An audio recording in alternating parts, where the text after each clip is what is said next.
ദൈവത്തിൻ്റെ അതിവിശുദ്ധമായ നാം വാഴ്ത്തപ്പെടുമാറാകട്ടെ. ഈ വിശുദ്ധ പകൽക്കാലം തിരുവചനം എടുത്തുകൊണ്ട് നിങ്ങളുടെ മുമ്പാകെ ജീവൻ്റെ സാക്ഷിയായി നിൽപ്പാണ് വലിയവനായ കർത്താവ് എനിക്ക് ഒരുക്കിയ നല്ല അവസരത്തെ ഓർത്ത് കർത്താവിനെ ഞാൻ സ്തുതിക്കുന്നു, സ്തോത്രം ചെയ്യുന്നു. ഇത് പകൽക്കാലം നമുക്ക് ഒരുമിച്ച് കർത്താവിനെ സ്തുതിക്കുവാൻ കർത്താവ് അവസരം തന്നല്ലോ. എത്ര പേർ സന്തോഷമുണ്ട്? എല്ലാവരും സന്തോഷത്തോടെ ഇരിക്കുക. ഹല്ലേലൂയ. തിരുവചനം പുറപ്പെടുമ്പോൾ അത് നമ്മുടെ ശരീരത്തിന് ജീവനാണ്, നമ്മുടെ മനസ്സിന് ജീവനാണ്. ഏത് സാഹചര്യത്തിലും പുറപ്പെടുന്ന വചനത്തിന് അത് ജീവൻ വെപ്പിക്കാൻ പറ്റും. കേട്ടവർ ഇങ്ങനെ ഇരിക്കത്തില്ല. ഞാൻ പറഞ്ഞത് എൻ്റെ കാര്യമല്ല, പറയുന്നത് ദൈവദാസന്മാരുടെ കാര്യമല്ല. ഇവിടെ നിന്ന് പുറപ്പെടുന്ന വചനത്തിന് നിൻ്റെ ഏത് ലൈഫിനെയും ചേഞ്ച് ആക്കാൻ പറ്റും.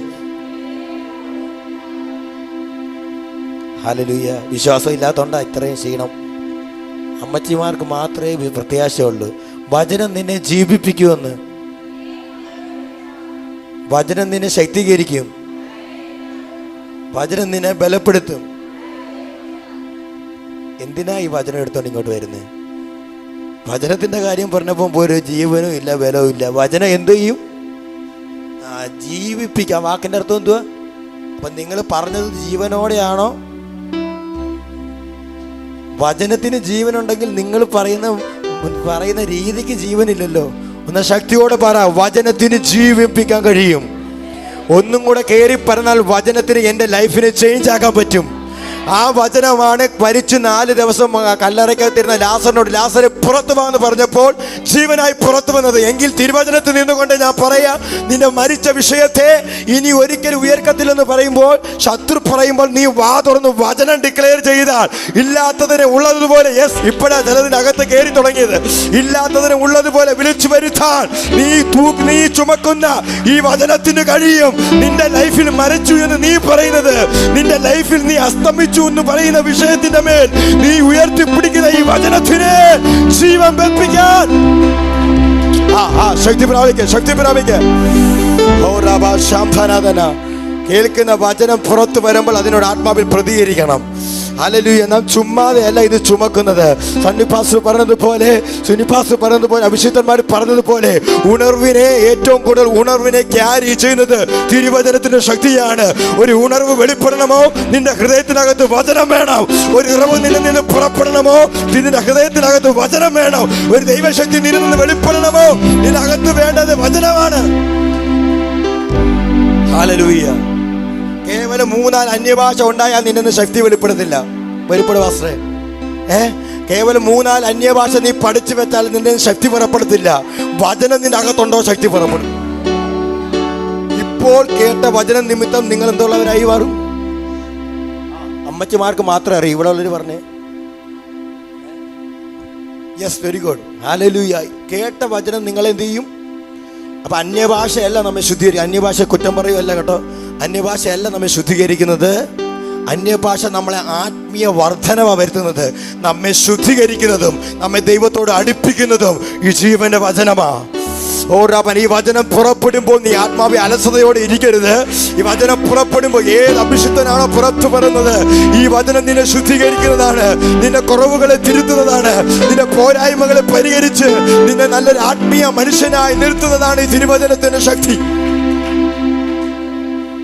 ഹല്ലേലൂയ. തിരുവചനത്തെ കാൽവരി ക്രൂശിൽ യേശു കയറി കിടന്ന് അവസാനം പറഞ്ഞൊരു വാക്യമുണ്ട്. എന്താ പറ? അവസാനത്തെ മൊഴി എന്തുവാ? എന്തോ സകലതും ഇതിൽ പറഞ്ഞിരിക്കുന്നത് തിരുവചനം നിവർത്തിയായി. ഹല്ലേലൂയ. ഇന്ന് പകൽ പരിശുദ്ധാത്മ യേശു ഏറ്റവും കൂടുതൽ പറഞ്ഞതും തിരുവചനമാണ്. നമ്മൾ ഏറ്റവും കൂടുതൽ പറയേണ്ടതും വചനമാണ്. നിനക്കെതിരെ പിശാച് നിരാശ കൊണ്ടുവരുമ്പോൾ, നിനക്കെതിരെ പിശാച് ഭാരങ്ങൾ കൊണ്ടുവരുമ്പോൾ, നിന്നെ തകർത്ത് കളയാൻ, നിന്റെ ആത്മമണ്ഡലത്തെ ഒതുക്കി കളയാൻ, നിന്റെ പ്രാർത്ഥനാ മണ്ഡലത്തെ ബന്ധിക്കാൻ പിശാച് കടന്നു വരുമ്പോൾ നീ വായ് തുറന്ന് എൻ്റെ വായിൽ നിന്ന് പുറപ്പെടുന്ന എൻ്റെ വചനം വെറുതെ എൻ്റെ അടുക്കൽ മടക്കി വരത്തില്ല. ഞാൻ അയച്ച കാര്യങ്ങളെ യെസ്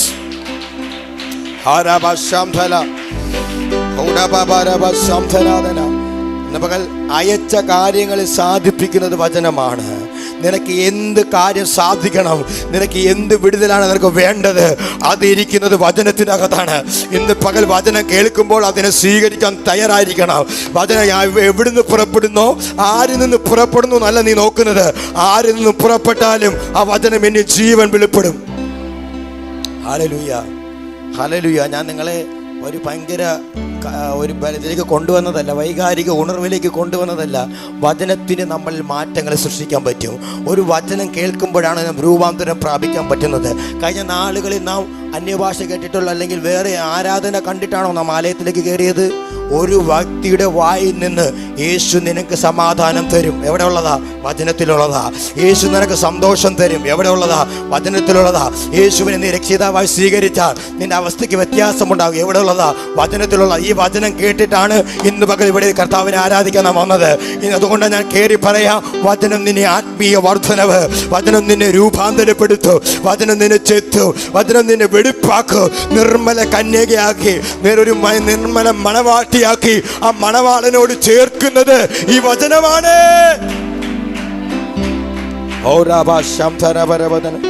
ഹല്ലേലൂയ. കഴിഞ്ഞ ഒരു 7 ദിവസമായി ദിവസത്തിൽ വേറിട്ട് ഉപവാസത്തോടും പ്രാർത്ഥനയോടും കൂടെ ദിവസം ഇരിപ്പാൻ കർത്താവിനെ സഹായിച്ചു. ഞാനൊന്ന് ചിന്തിച്ചതല്ല. കുറേ നാളുകൾക്ക് മുമ്പ് ഒരു അഭിഷിക്തൻ എന്നോട് പറയുണ്ടായി, നീ ഒരു 7 ദിവസം വേറിട്ട് ദിവസം ഇരിക്കണമെന്ന്. ഹോസ്പിറ്റൽ കേസും പല കാര്യങ്ങളായതുകൊണ്ട് എനിക്ക് ഇരിക്കാൻ പറ്റിയില്ല. ഞാൻ എങ്ങനെ ഈ ഒരു സാഹചര്യത്തിൽ എനിക്ക് മനസ്സിൻ്റെ പ്രയാസം എങ്ങനെ ഉപവാസം ഇരിക്കുമെന്നൊന്നും എനിക്കറിയത്തില്ല. പക്ഷേ പരിശുദ്ധാത്മാവ് എൻ്റെ അടുത്ത് പറഞ്ഞു, നാളെ മുതൽ നീ ഉപവാസം ഇരിക്കണമെന്ന് പറഞ്ഞു. അങ്ങനെ ആരോടൊന്നും പറഞ്ഞില്ല, വേഗത്തിൽ തന്നെ ക്രമീകരിച്ചു. 7 ദിവസം ദിവസത്തിൽ രാവിലെ മുതൽ ഒരു 3:30 വരെ ദിവസത്തിൽ ഉപവാസത്തോടും പ്രാർത്ഥനയോടും ഇരിക്കാൻ കർത്താവ് സഹായിച്ചു. കർത്താവിനോട് സംസാരിക്കാൻ, ദൈവത്തിൻ്റെ ഹിതത്തെ, ദൈവത്തിൻ്റെ നിയോഗത്തെ മനസ്സിലാക്കാൻ വേണ്ടി കർത്താവിന് സന്നിധിക്കാൻ, നന്മ പ്രാപിക്കാനോ മുമ്പിലുള്ളവരെ അനുഗ്രഹങ്ങൾ പ്രാപിക്കാനോ ഒന്നുമല്ലായിരുന്നു. കർത്താവ് എന്താണോ ചെയ്യണം, കർത്താവ് എന്താണ് ഉദ്ദേശിക്കുന്നത് അത് വെളിപ്പെടാൻ വേണ്ടി ഞാൻ ഇങ്ങനെ പ്രാർത്ഥിച്ചു. സഭയ്ക്ക് വേണ്ടി, വിശ്വാസികൾക്ക് വേണ്ടി എല്ലാം പ്രാർത്ഥിച്ചു. ഞാൻ ആത്മാവിൽ ഇങ്ങനെ പ്രാർത്ഥിച്ചു പോരാടി. ഞാനും അഭിനുണ്ടായിരുന്നു. ഇന്നലെ ബീങ്ങിലൂടെ ജോയിൻ ചെയ്തു. കർത്താവ് അനുഗ്രഹിക്കട്ടെ അവരെയും. കർത്താവ് ഇങ്ങനെ ഞാൻ ആത്മാവിൽ ഞങ്ങൾ പോരാടി പ്രാർത്ഥിച്ചുകൊണ്ടിരിക്കുമ്പോൾ സഭയ്ക്ക് വേണ്ടി ഞാൻ ആത്മാവിൽ പ്രാർത്ഥിച്ചു കൊണ്ടിരിക്കുമ്പോൾ ആത്മാവ് ഈ സഭയോട് ബന്ധത്തിൽ ആത്മാവ് എന്നോട് കൈമാറിയ ഒരു ചെറിയ വചനത്തിലൂടെ പരിശുദ്ധാത്മാവിനോട് സംസാരിച്ച ഒരു ദൂത് ഞാൻ കൈമാറും. പ്രസംഗമല്ല, ഈ ചർച്ചിന് കർത്താവ് ചെയ്യാനിരിക്കുന്ന ഒരു കാര്യം പരിശുദ്ധാത്മാവ് എന്നോട് അറിയിച്ചു. അതിന്ന് പകൽക്കാലം ഞാൻ ഷെയർ ചെയ്യാൻ ആഗ്രഹിക്കുന്നത്, മിസ്രൈമിലെ അടിമത്തത്തിൽ ഇസ്രായേൽ ജനം കടന്നപ്പോൾ, ഇസ്രായേൽ ജനം ആരാ? വാഗ്ദത്തം പ്രാപിച്ചവർ, അതായത് ദൈവത്തിൻ്റെ മക്കൾ. പക്ഷെ അവർ കിടക്കുന്നത് എവിടെ? അടിമത്തത്തിൽ. അവർ വാഗ്ദത്തം പ്രാപിച്ചവരാ, ദൈവത്തിൻ്റെ മക്കളാ. അവർ കിടക്കുന്നത് അടിമത്തത്തിൽ. പക്ഷെ ദൈവം എന്നോട് കാണിച്ച് ആ അടിമത്തത്തിൽ നിന്ന് തൻ്റെ ജനത്തെ, ഏത് ജനത്തെ? ദൈവജനത്തെ വിടുവിക്കാൻ കർത്താവിന് ഇഷ്ടം തോന്നി. ശ്രദ്ധിച്ച് കേൾക്കണം. അങ്ങനെ 2 അഭിഷിക്തന്മാരെ കർത്താവ് സെലക്ട് ചെയ്യുക. എന്നെ ഭയങ്കര ചിന്തിപ്പിച്ചത്, ഒന്നിന് കൊള്ളരുതാത്ത ഒരു മോശെ. ഞാൻ അങ്ങനെ പറയുന്നതിൽ ആർക്കും വിഷമം തോന്നരുത്. മോശയുടെ വാക്കിൽ തന്നെ അതുണ്ട്. മോശ അങ്ങോട്ട് പോയി നിയോഗത്തിൽ ഏർപ്പെട്ടതല്ല. മോശ അങ്ങോട്ട് പോയി ആ നിയോഗം ഞാൻ ചെയ്തോളാം എന്ന് പറഞ്ഞതല്ല. ആണ് അഭിഷിക്തന്മാരെ? അല്ല. യഹോവയായ ദൈവം മോശയെ തേടിപ്പോയി. പല വ്യക്തികളും അവിടെ ഉള്ളപ്പോൾ, പല അറിവുള്ളവരവിടെ ഉള്ളപ്പോൾ യേശു തേടിപ്പോയത് പരിമിതനായ ഒരു വ്യക്തിയുടെ അടുത്തേക്കാണ്. ആ വ്യക്തിയുടെ അടുത്ത് തന്നപ്പോൾ ദൈവത്തിന് കിട്ടിയ റെസ്പോൺസ് പോസിറ്റീവായിട്ടുള്ള ഒരു റെസ്പോൺസ് അല്ല ദൈവത്തിന് കിട്ടിയത്. ദൈവം നല്ല ഉദ്ദേശത്തോടെ പോയപ്പോൾ തിരഞ്ഞെടുത്ത വ്യക്തിയിൽ നിന്ന് നല്ലൊരു ഉത്തരവാദിത്വം, നല്ലൊരു റെസ്പോൺസ് അല്ല, നല്ലൊരു മറുപടി അല്ല ആർക്ക് കിട്ടിയത്? ദൈവത്തിന് കിട്ടിയത്. ആ തൻ്റെ മകൻ പറഞ്ഞൊരു വാക്കുണ്ട്, എന്താ? നീ സെലക്ട് ചെയ്ത ഞാൻ അയോഗ്യനാ, എനിക്ക് സംസാരിക്കാൻ അറിഞ്ഞുകൂടാ. നീ മിസ്രൈമിൽ പോകണമെന്ന് പറഞ്ഞാൽ അവളെ വാ കൊണ്ട് സംസാരിച്ചാലേ ചില കാര്യങ്ങളൊക്കെ നടക്കത്തുള്ളൂ. പിന്നെ നീ ഇതെല്ലാം അറിഞ്ഞു വെച്ചോണ്ട് നീ എന്തിനാ എന്നെ സെലക്ട് ചെയ്തേ? ഇന്ന് പകൽ ഇങ്ങനെ വിധി ചെയ്തിരിക്കുന്ന ചിലത് ഇതിനകത്തുണ്ട്. എൻ്റെ പ്രായം കടന്നുപോയി. എനിക്കറിയത്തില്ല, ബേക്കരിക്കുന്ന ചില അമ്മച്ചിമാരോട് പരിശുദ്ധന്മാർ പറയുന്നു, എൻ്റെ പ്രായം ദീർഘമായി. ഒന്നുകൂടെ കയറി പറഞ്ഞ ഇന്നോ നാളെ എന്ന് പറഞ്ഞ് ഞാനിരിക്കുക. ഇനി എന്നെ കൊണ്ട് ഇനി എന്നാ ചെയ്യിപ്പിക്കാനാ? വെട്ടി ദൂരെ കളഞ്ഞോ. നിന്റെ സമയം അടുത്തിട്ടേ ഉള്ളൂ. നീ എഴുന്നേക്കാൻ തയ്യാറായിക്കോ. ദേശത്തിന്റെ ഉണർവിന് വേണ്ടി ജാഗരിക്കാൻ നീ തയ്യാറായിക്കോ. പരിശുദ്ധാത്മാവ് എന്നോട് പറയാം, നീ നിനക്ക് വേണ്ടി അതിർവരമ്പ് കെട്ടരുത്. മോശയ്ക്ക് തന്നെ അതിർവരം വിട്ടു. മോശയെ ദൈവം ഉപയോഗിക്കാൻ ടൈം ആയപ്പോ മോശ എന്ത് ചെയ്തു? മോശ തന്നെ അതിർവരം വിട്ടു. ഇതിനകത്തിരിക്കുന്നവർ, നിങ്ങൾക്ക് തന്നെ നിങ്ങൾ അതിർവരം ഇടരുത്. പരിശുദ്ധാത്മാവ് എപ്പോൾ എങ്ങനെ ഉപയോഗിക്കാൻ ആഗ്രഹിക്കുന്നോ അതിനുവേണ്ടി നിങ്ങൾ റെഡി ആയിക്കോണം. ഒന്നും കൂടെ ഞാൻ പറയാം, ഏലിയാവിനെ പോലെ മതി യഹോവേ ഇനി എന്നെ തിരിച്ചെടുത്തോണമെന്നൊന്നും ആരും പറയരുത്. മറുവശത്ത് നിന്ന് ദൈവത്തിന് നിന്നോട് പറയാനൊരു ശബ്ദം, നിനക്ക് എഴുന്നേറ്റോ, തിന്നോ, കുടിച്ചോ, നിനക്ക് ദൂരെ യാത്ര ചെയ്യാനുണ്ട്. മനം കലങ്ങി ഭാരപ്പെട്ട് ഇനി ഞാൻ എന്തോ ചെയ്യും, എനിക്ക് മുമ്പ് ശുശ്രൂഷയുണ്ടോ, മുമ്പിലോട്ട് എനിക്കിനി ആത്മമണ്ഡലം എനിക്കുണ്ടോ എന്ന് പറഞ്ഞിരിക്കുന്ന ചിലതിനോട് പറയുക, നീ ആ അതിർവരം വിട്ടതിനെ പ്രാർത്ഥിച്ച് നീ അതിനെ ബ്രേക്ക് ചെയ്തോണം. കാരണം നിന്നിലൂടെ വലിയ കാര്യങ്ങളെ പരിശുദ്ധാത്മാവ് ചെയ്യിപ്പിക്കാൻ പോവുക. ഈ ദേശത്തിലൂടെ നിന്നിലൂടെ വലിയ ദൈവപ്രവൃത്തികൾ തണ്ണിപ്പാസ് പറഞ്ഞതുകൊണ്ട് ചേർത്ത് വെച്ച് ഞാൻ പറയാ, നിന്നിലൂടെ വലിയ കാര്യങ്ങളെ പരിശുദ്ധാത്മാവ് ചെയ്യിപ്പിക്കാനുണ്ട്. വേഗത്തിൽ പറയാം. മോശയെ കർത്താവ് സെലക്ട് ചെയ്തു. കർത്താവേ, ഞാൻ വാക്ക് സാമർത്ഥ്യമുള്ളവനാ, ഞാൻ തടിച്ചനാവുള്ളവനാ, വിക്കനാ, എനിക്ക് പറ്റത്തില്ലെന്നാണ്. പക്ഷേ കർത്താവ് ആ നിയോഗത്തിൽ നിന്ന് അവൻ്റെ വാക്ക് കേട്ടിട്ട് മാറ്റിയില്ല, പകരം അവന് വേണ്ടി ഒരുവനെയും കൂടെ കൊടുത്തു. ഇന്ന് പകൽ നീ നിൽക്കാൻ തയ്യാറായാൽ നിനക്ക് വേണ്ടി ചിലതിനെ ഒരുക്കാൻ ദൈവം ശക്തനാണ്. നീ നിൽക്കാൻ തയ്യാറായാൽ നിന്റെ കൂടെ ചിലതിനെ തരാൻ നീ അവന് വേണ്ടി ചെയ്യാൻ തയ്യാറായാൽ നിനക്ക് വേണ്ടി ചില മേഖലകൾ ഓപ്പണാക്കാൻ എന്റെ ദൈവം ഇന്ന് പകൽ ആരോടൊക്കെ പരിശുദ്ധാത്മാവ് പറയുന്നു, നീ വെറുതെ ചുമ്മാ നിന്ന് കൊടുത്താൽ മതി, നീ വെറുതെ നിന്ന് കൊടുത്താൽ മതി. നിനക്ക് വേണ്ടി ചിലത് ചെയ്യാൻ, നിനക്ക് വേണ്ടി ചിലത് ഓപ്പണാക്കാൻ ഞാൻ നിന്റെ കൂടെ ഉണ്ട്. ഇതിനകത്ത് എടുക്കാൻ പറ്റുന്നവർ എടുത്താൽ മതി. ഇത് ഞാൻ എന്തായാലും എടുക്കുക. കർത്താവ് ഉപവാസത്തിൽ എന്നോട് സംസാരിച്ചതുകൊണ്ട് എനിക്ക് എടുത്തേ പറ്റൂ. അഭിഷിക്തന്മാരെടുത്തോ, ഇത് എന്നോട് സംസാരിച്ച മതിയെന്നും പറഞ്ഞ് ഇവിടെ ഇരിക്കരുത്. കഴിഞ്ഞിട്ടില്ല, തുടങ്ങാൻ പോവുക. ഇന്നലെ വരെ ദേശം കണ്ടതല്ല ഇനി കാണാൻ പോകുന്നത്. ഇന്നലെ വരെ ദേശം കണ്ടതല്ല ഇനി ദേശം നടുങ്ങുന്നത്. ഈ സഭയിൽ നിന്ന് പുറപ്പെടും, വ്യക്തികളിൽ നിന്ന് പുറപ്പെടും, അഭിഷിക്തന്മാരിൽ നിന്ന് വെളിപ്പെടും. എന്നോട് പരിശുദ്ധാത്മാവ് പറയുന്നു, അന്ധകാര മണ്ഡലങ്ങളെ, ദേശാധിപ ശക്തികളുടെ കോട്ടകളെ ഭയപ്പെടുന്ന ഒരു തലമുറ, ദേശാധിപ ശക്തികൾക്ക് ഭയപ്പെടുത്തുന്ന ഒരു തലമുറ എഴുന്നേൽക്കാൻ പോകുക. ഈ ദേശത്ത് വാണുകൊണ്ടിരിക്കുന്ന ദേശത്തിന്റെ അധിപതികൾ പേടിക്കുന്ന തലമുറ ഈ ചർച്ചയിൽ എഴുന്നേൽക്കും. വിശ്വസിക്കാൻ പറ്റുന്നവർ വിശ്വസിച്ചാൽ മതി. നിന്നിൽ നിന്ന് പുറപ്പെടാം.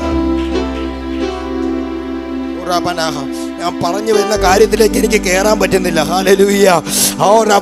നീ വെറുതെ നിന്ന് കൊടുത്താൽ മതി കേട്ടോ. ഇതിനകത്ത് കഴിഞ്ഞ നാളുകളിൽ അവന്റെ ശബ്ദമായവർ ഇതിനകത്ത് ഉണ്ട് കേട്ടോ. എന്നാൽ പിറകോട്ട് മാറി നിൽക്കുക, കേറിക്കോ, അവന്റെ നിയോഗത്തിലേക്ക് നീ കേറിക്കോ. കഴിഞ്ഞ നാളുകളിൽ അവന്റെ നാവായി നിന്നവർ ഇതിനകത്തുണ്ട്, അവന്റെ നാവായി മാറിയ ചിലതിനകത്തുണ്ട്. എന്നാൽ നിയോഗത്തിൽ നിന്ന് നീ മാറി നിൽക്കുക, അവന്റെ നിയോഗത്തിൽ നിന്ന് നീ മാറി നിൽക്കുക. ഇന്ന് പകൽ ആ നിയോഗത്തിലേക്ക് നീ തിരിച്ചു കയറിക്കോ. കഴിഞ്ഞ നാളുകളിൽ കഴുതയുടെ വായ തുറന്നതുപോലെ എന്ത് സംസാരിക്കണമെന്ന് അറിയാതിരുന്നപ്പോ അവൻ നിന്റെ വായ തുറന്ന് സംസാരിച്ച് അനേകരെ ജീവൻ വെപ്പിച്ച് ഈ ആലയത്തിലേക്ക് കൊണ്ടുവന്ന ചരിത്രം നിന്റെ പിറകിലില്ലേ? ഒരു വലിയ ചരിത്രം നിന്റെ പിറകിലില്ലേ? ഇന്ന് പകൽ നീ നിയോഗത്തിൽ നിന്ന് മാറിയിരിക്കല്ലേ? യേശുവിന്റെ നാമത്തിൽ എത്രയും വേഗത്തിൽ ആ നിയോഗത്തിലേക്ക് നീ കയറി. ദൈവം എനിക്ക് തന്ന ദൂതിലേക്ക് എനിക്ക് കയറാൻ പറ്റുന്നില്ല. ഞാൻ ഇതൊന്നുമല്ല എടുത്തു വെച്ചത്. ഇനി പ്രസംഗിക്കേണ്ടി വരത്തില്ല. ദൈവം എന്നെ കൊണ്ടുപോകുന്നത് വേറെയാ. വേഗത്തിൽ പറയാം. മോശ മനഃപൂർവമായി നിയോഗത്തിൽ നിന്ന് ഒഴിയാൻ തുടങ്ങി. ദൈവം അവനെ ഏൽപ്പിച്ച നിയോഗത്തിൽ നിന്ന്, അഭിഷിക്തന്മാരെ, മോശമേ ദൈവം ഏൽപ്പിച്ച നിയോഗത്തിൽ നിന്ന് മോശ മനഃപൂർവമായി ഒഴിയാൻ നോക്കി. ഇതിനകത്ത് ഒറ്റ വ്യക്തികൾ ആ നിയോഗത്തിൽ നിന്ന് ഒഴിയരുത്. ദൈവം നിന്നോട് ചെയ്യാൻ ഏൽപ്പിച്ചതിൽ നിന്ന് നീ മാറരുത്. ശാപയോഗ്യനായി തീരും. ദൈവത്തിന് വേണ്ടി സമർപ്പിച്ച നിന്നെ ഞാൻ ദൈവവേല ചെയ്തോളാമോ നിന്റെ വാഗോണ്ട് നീ ഒരിക്കലെങ്കിലും പറഞ്ഞിട്ടുണ്ടെങ്കിൽ അതിൽ നിന്ന് നീ മനഃപൂർവ്വമായി മാറി നിന്നാൽ അതിനെ ന്യായവതി ഏൽക്കും. അതിനെ ഇടയാക്കരുത്. മറിച്ച് നിയോഗത്തിലേക്ക് കയറിക്കോ. നിന്റെ കുടുംബത്തെ അവൻ സംരക്ഷിക്കും. നിന്റെ കുടുംബത്തിന് വേണ്ടത് അവൻ കരുതും. അവൻ നിനക്കായി കരുതുന്നതാകയാൽ നിന്റെ സകല ചിന്താകുലവും അവന്റെ മേൽ ഇട്ടുകൊള്ളുക. ആ നിയോഗത്തിലേക്ക് കേറ്. സാഹചര്യമാണോ നിന്നെ ബന്ധിച്ചത്? മനുഷ്യനാണോ നിന്നെ ബന്ധിച്ചത്? ഇന്ന് പകൽ അതിനെ പൊളിച്ചു കളഞ്ഞിട്ട് ആ നിയോഗത്തിലേക്ക് നീ ആത്മാവിൽ കേറിക്കോ.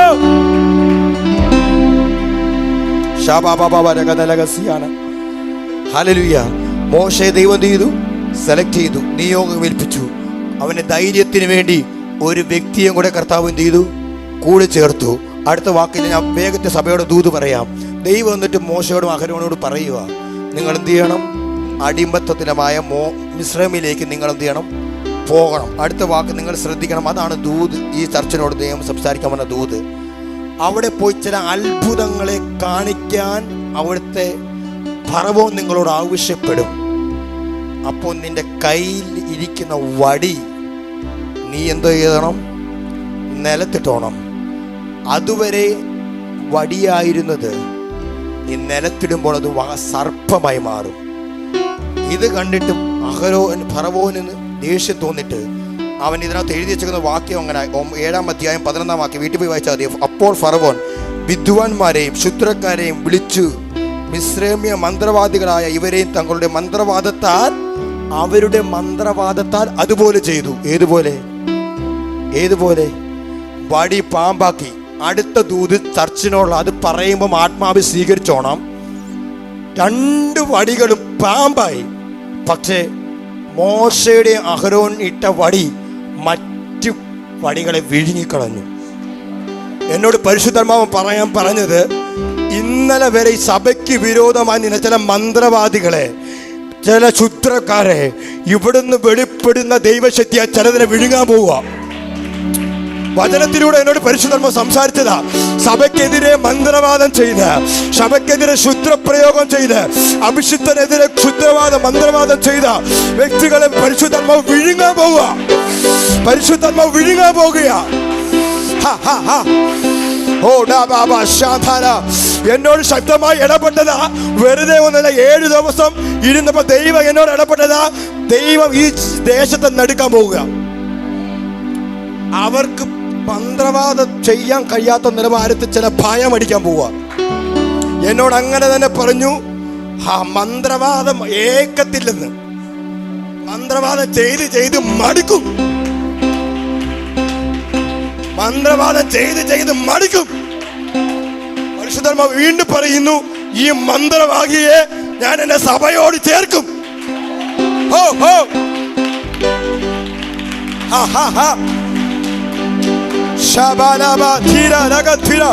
സഭയെ ആത്മാവ് കേറിവ. ഇത് സഭയോട് പറഞ്ഞ ദൂത. നീ ആത്മാവ് സ്വീകരിക്ക.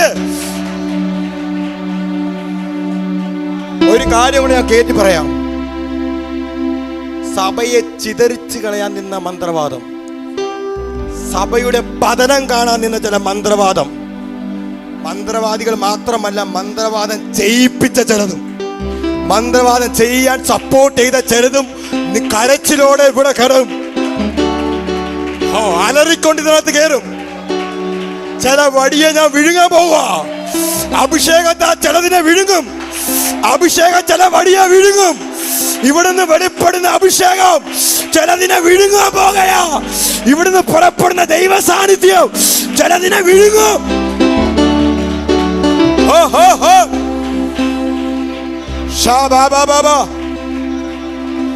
ഏതായി ശക്തി? അടിമത്തത്തിൽ നിന്ന് സ്വന്തം ജനത്തെ സ്വന്തം ദേശത്തിലേക്ക് വിടാത്ത ശക്തിയെ ഈ വടി വിഴുങ്ങും. എന്റെ ജനത്തെ ആരാധിക്കാൻ വിടാത്ത ഈ ശക്തിയെ ഈ വടി വിഴുങ്ങും. എന്റെ ജനത്തെ ആരാധിക്കാൻ വിടാത്ത, എന്റെ ജനത്തെ പിടിച്ചു വെച്ചിരിക്കുന്ന ഈ വടിയെ, അഭിഷേകത്തിന്റെ വടി വിഴുങ്ങാൻ പോകുകയാ.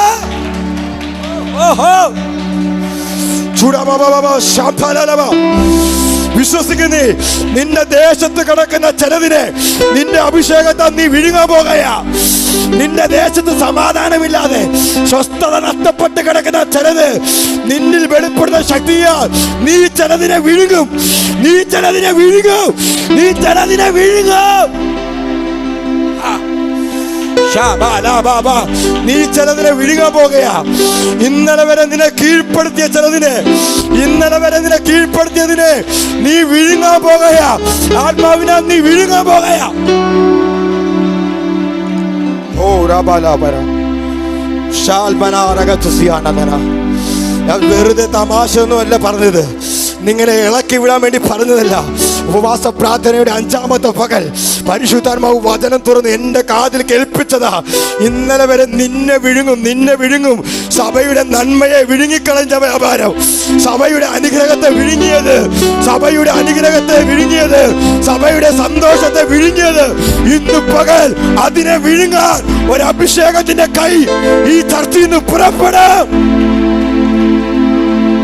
ഒരു വാക്കും കൂടെ ഞാൻ പറഞ്ഞിട്ട് ഞാൻ നിർത്താൻ പോകുകയാ.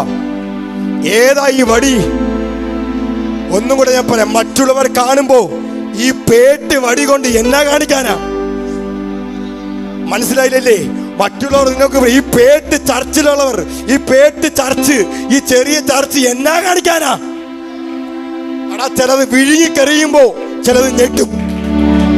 ഉണങ്ങിപ്പോയ വടിയല്ലത്, കേവലം വടിയല്ല ഇത്, കേവലം വടിയല്ല ഇത്, യഹോവയുടെ കൈയാ.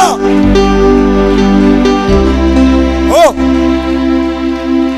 എടാ, ഇത് കേവലം വടിയാന്ന് വിചാരിച്ച നിനക്ക് തെറ്റിപ്പോയി. ഫറവോനെ, ജനത്തെ വിടാത്ത അധിപതിയെ, ഈ ദേശമേ നീ കേൾക്കാൻ ഞാൻ പറയുക. ജനത്തെ വിടാത്ത അധിപതിയെ, ഇത് നിനക്ക് വടിയാ, പക്ഷെ ഈ വടിയുടെ പിറകിൽ യഹോവയുടെ കൈയാ. ഓ എത്ര പേർ ആത്മാവിൽ എഴുന്നേൽക്കാൻ തയ്യാറാണ്? വചനം കേട്ടിട്ട് നീ ആത്മാവിൽ പ്രതികരിച്ചോണം. ഇനി ദേശത്തിന് വേണ്ടി പ്രാർത്ഥിച്ചോണം. നീ പ്രാർത്ഥിക്കുമ്പോൾ ഈ ആലയമെന്ന വലയ്ക്കകത്ത്, ആലയമെന്ന വലയ്ക്കകത്ത് പെരുത്ത മീൻകൂട്ടം അകപ്പെടും, അകപ്പെടും.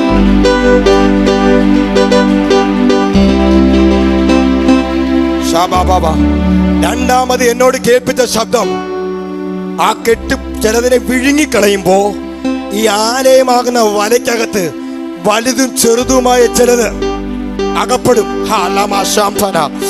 ആലയമായ ഈ വലയ്ക്കകത്ത് വലുതും ചെറുതുമായ ചില മീൻകൂട്ടങ്ങൾ ഇതിലേക്ക് ആകർഷിക്കപ്പെടുമെന്ന് പത്രോസിനെ വലയെ ലക്ഷ്യമാക്കി ചില പെരുത്ത മീൻകൂട്ടങ്ങൾ കയറിയതുപോലെ ഈ ചർച്ചിനെ ലക്ഷ്യമാക്കി ചില പെരുത്ത വൈൻകൂട്ടങ്ങൾ, ഉന്നത നിലവാരത്തിലുള്ള വലിയ വ്യക്തികളെ പരിശുദ്ധാത്മാവ് ഈ വലയിലേക്ക് ആകർഷിക്കുമെന്ന് പരിശുദ്ധാത്മാവ് കൈമാറുന്നു.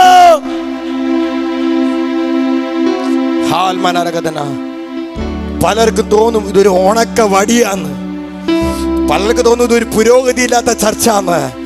ഇവിടെ വന്ന പലരും പറയും അപമാനമാണ്, ഇവിടെ വന്ന നീ ഒരു ഗതിയും പിടിക്കത്തില്ലെന്ന് പിന്നലെ പലതും പറഞ്ഞു. ഈ പറഞ്ഞവരുടെ മുമ്പാകെ ഇത് തിരുത്തി പറയാൻ എന്റെ കരം നിനക്ക് വേണ്ടി ചലിക്കുമെന്ന്. ഓ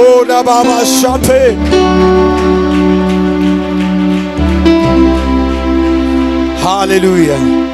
ഇന്ന് പകൽ ഞാൻ കൈമാറിയ ദൂത് വെച്ച് നിങ്ങൾ ആത്മാവിൽ പോരാടി പ്രാർത്ഥിച്ചോണം. ഇനി ഒറ്റെണ്ണത്തിന് ഈ ദേശത്തിലെ ശക്തികൾ പിടിച്ചെടുക്കരുത്. ഈ മോശയും അഹരോനും ഇട്ടത് മറ്റുള്ളവരുടെ മുമ്പിൽ അത് വടിയാ, പക്ഷെ അത് വടിയല്ല, യഹോവയുടെ കൈയാ. യഹോവയുടെ കൈ നമുക്ക് അനുകൂലമായി ചലിച്ചാൽ കണ്ണിന്റെ മുമ്പിൽ ചില അടയാളങ്ങൾ വെളിപ്പെടാൻ തുടങ്ങും. യഹോവയുടെ കൈ നമുക്ക് അനുകൂലമായി ചലിക്കാൻ തുടങ്ങിയാൽ കണ്ണിന്റെ മുമ്പിൽ ചില അടയാളങ്ങൾ വെളിപ്പെടാൻ തുടങ്ങും. അതുകൊണ്ട് സഭയെ ഈ ദൂതിനെ വെച്ചുകൊണ്ട് ആത്മാവിൽ പോരാടി പ്രാർത്ഥിക്കാൻ ദൈവം നമ്മെ സഹായിക്കട്ടെ. ആമേൻ.